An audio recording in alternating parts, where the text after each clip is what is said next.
quick introduction. I want to go out to Queens and talk about a part of the Gotti regime that maybe you don't know about. And I didn't really know a ton about until recently. And this is kind of an extension on our reporting last week, which was based on Gangland News, reporting that Cesar Gurino is a capo again in the Gambino crime family. He's being investigated by the Queens District Attorney, as well as the Waterfront Commission for Construction, Labor Union Racketeering. He's 71 years old. And his history in the Gambinos is really compelling and historically significant. And I wanted to contextualize it for everybody. We're always looking for, the layers in these stories that everybody knows, or, little nooks and crannies, multidimensionality. I love being able to find bits and pieces of stories that maybe the nuts and bolts of the story everybody knows, but aspects of it that kind of get lost in history. So talking to people in New York City, talking to law enforcement, going over government documents and court documents, it's pretty clear that the Gurino brothers, Cesar and his brother Anthony, his older brother Anthony, who died about 5-6 years ago, and was also a skipper at one point in the Gambinos. The Gurino brothers were really, they were the lifeblood in a lot of ways, the business lifeblood, the legitimate business lifeblood of the Gotti regime. These were the business minds, the front men, when they were relatively young guys, behind John Gotti, Gene Gotti, Angelo Ruggiero, Salvatore Ruggiero, the Carniglia brothers. It was a myriad of businesses and holding companies and shell companies that the Gurinos created and ran and made a lot of money off of legitimately, that really, were the foundation, the bedrock for which the Gotti empire and regime was built upon. And I don't know if a lot of people know that. These are guys that are, not tough guy gangsters. Not to say that they're not tough in their own right, but they weren't known as guys that were going to necessarily put on a ski mask and go rob a bank. But they were guys that knew how to facilitate business, take illegal business and combine it with legal business and make it very difficult, in the financial aspects of it, in the corporate structure of it, for the government to pierce veils of legitimacy or prove that illegal money was going through legitimate businesses. But the Gurino brothers from back in the 70s, when I believe Cesar was in his 20s and Anthony was in his 30s, they were starting to build a legitimate business portfolio that would bear a lot of fruit in the 1980s for the Gottis. And what I'm talking about are plumbing companies, real estate companies, construction companies, horse tracks and race tracks, holding companies. Specifically, we mentioned this on the last episode when we were talking about the promotions, and I'm going to expand on it. But when you heard back in the 80s that John Gotti, when he would be interviewed and they would ask him, are you the mob boss of the Gambino crime family? He said, I'm the mob boss of the Gotti family. Me and my wife and my kids. I'm just a plumber. Well, he was, took his legitimate paycheck from Arc Heating and Plumbing, which was owned by the Gurino brothers. And that brings us to how they got caught up and ended up going down with a lot of the Gotti guys. And they ended up only doing about 5 years when a lot of the other guys, like, Gene Gotti, did 30. But I'm going to explain why.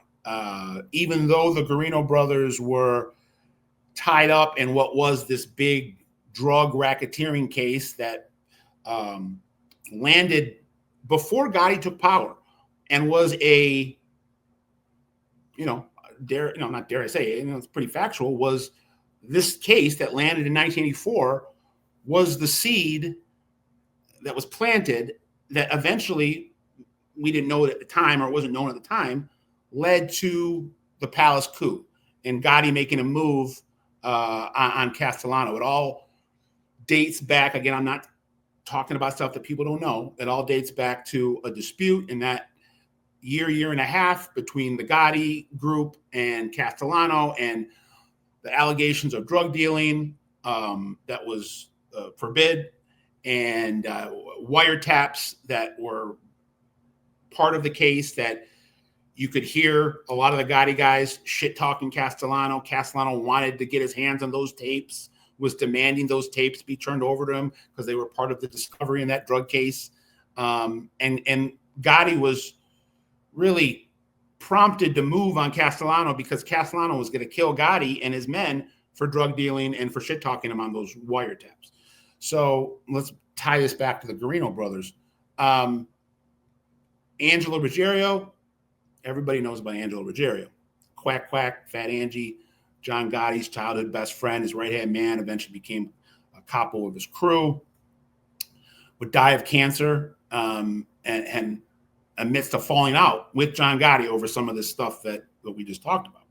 What not as many people know is that entire drug operation that eventually ended up including a lot of those guys in Harlem, Nicky Barnes and Mark Ryder and Guy Fisher and another guy, Applejack, that came in the early 80s. That drug operation was this massive heroin and cocaine conspiracy that was being run by Salvatore Ruggiero, Angie's brother. And Angie's brother died in a plane crash in the spring of 1982, a private plane crash. He was piloting his own plane.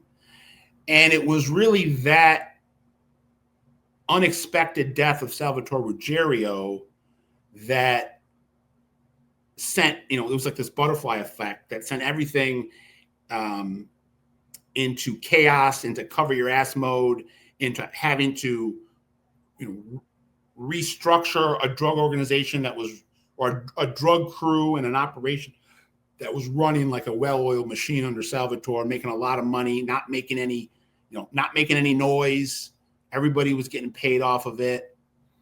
And then when he dies, it all gets undone. And from him dying unexpectedly, the feds get up on a wiretap in Angie's house in his daughter's room where he's using like a freaking strawberry shortcake phone or something, like a phone that belongs to like a little girl as a second line. And he's using that line thinking that the feds think it's his daughter talking, junior high gossip. And in reality, he's talking mob business.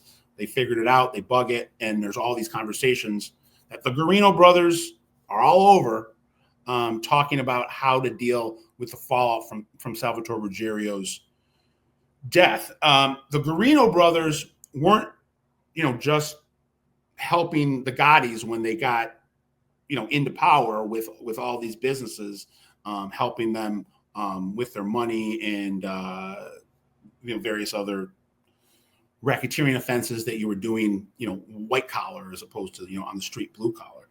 But the Gurinos were helping Sal Ruggiero as far back as the 1970s shield his drug dealing activities through a series of real estate companies and other legitimate businesses.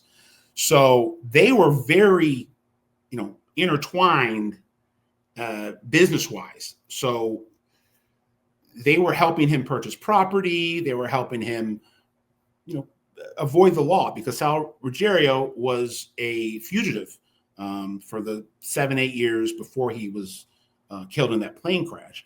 And he was being hidden by the Gurino brothers.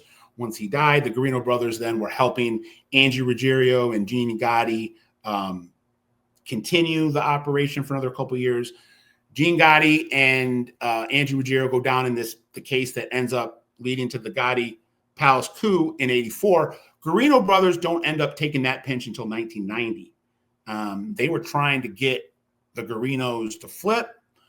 Gurinos, proved their weight in mob stock, that they were type of guys that could be trusted and could not fold, and they didn't, and they stayed true, to the oath. And both Gurino brothers kept their mouth shut and went and did their time. They did about 4 or 5 years, convicted on the conspiracy, the obstruction, but weren't not convicted in the drug case. But kind of moving past the Gotti era to when they ascended up into skipper roles. Caesar Gurino's got a son, I believe, who's an actor. There's a picture, kind of a famous picture of online of Caesar Gurino with J-Lo. So that's where that kind of came from. And what I've heard about both of them is that both incredibly well liked, big earners, but a couple things happened that led to losing their stripes, getting their stripes back, losing their stripes, getting their stripes back. So I'm told that Anthony Gurino, when he passed 2019, he was no longer a skipper because of something that he had said to another LCN member of another family, accused him of being a cooperator without any proper paperwork on it. And I guess it turned out to be just a rumor, and he was reprimanded for it and lost his role as a captain for accusing somebody of being a cooperator without the proper support with that accusation. Caesar Gurino, I believe, I was told, might have been a victim of his brother's sins and had to step back as well from a shot calling role. But in the last couple of years, has been brought back and is now a captain again. And again, that was reported by Jerry Capacey. So it's interesting that even though they were both very popular in this life, it happens. Sometimes there are lapses in judgment. Sometimes, just politically, something forces your hand, and then things work themselves out like they did with Caesar Gurino, where, politically he had to step away for a little bit, and now he's back. But Anthony Gurino, I guess it's kind of sad. I heard from people that, for somebody that was so beloved, because of that little misstep at the end, he didn't get the send off that he deserved, according to some people that I spoke to that are, from the Gambino orbit and whatnot. Another just quick note that with the Gurinos, they were also working with Big Tony Moscatello, who got involved in that whole Miami Subs case down in Florida and trying to shake down the owner of Miami Subs, and then ended up killing the guy. And so the Gurinos had a lot of connections. And again, any successful mob regime, especially the one as storied as the Gottis, you got to have money guys. You got to have business minds. It can't just all be knuckle draggers and shootouts. As Joe Massino, the famous Mafia Don rat, once said, it takes a lot of different types of meat to make a great sauce. And I think the Gurinos are just two people that really fit that behind the scenes, doing things quietly, making a lot of money, having a lot of power, but not needing the glory, not needing the headlines. And again, if it wasn't for people like the Gurino brothers, with the real estate companies and the construction companies and the horse tracks and the plumbing companies, and if you didn't have that, there would be no John Gotti. So just an interesting part of Gambino history that I wanted to point out. Caesar Gurino is a new captain. Anthony Gurino has passed away, but the Gurino name is a name that resonates, and there's a lot of cousins and people that again, it's not a name that you immediately think of if you're outside of New York. You don't think of mob or the Gambinos, but within certain spaces in in New York City. That's a name with a lot of weight. So please like, share, and subscribe the Original Gangsters podcast. Check out our Original Gangsters members only Patreon, where we're doing exclusive content with LCN members that have never told their story before. Again, like, share, and subscribe. We're here giving you your true crime fix, uncovering the underworld, one city, one region, one country at a time. I'm Scott Burnstein. I'm out.